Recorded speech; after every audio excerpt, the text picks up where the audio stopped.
భక్తి మారిపోతుంది, ఆత్మీయత చచ్చిపోతుంది, అంత నాసిరకం భక్తి బయలుదేరింది, నాణ్యత లోపిస్తుంది, భక్తిలో పట్టు తగ్గిపోతుంది. దేవుని ప్రేమించి ఆయన సన్నిధిని ప్రేమించే భక్తులు కరువైపోతున్న దినముల్లోకి వచ్చాం.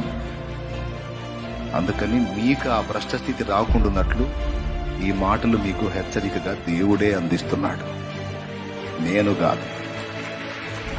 షాలేము రాజు అనే నేను కాదు, పరమ షాలేము రాజు అనేవాడు మీకు ఈ మాటలు అందిస్తున్నాడు. జాగ్రత్త పడండి.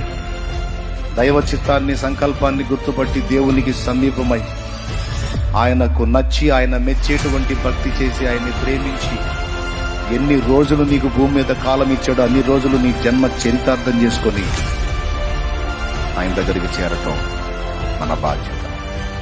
కాబట్టి చెవులు గలవాడు ఆత్మస్వరం వినుగాక.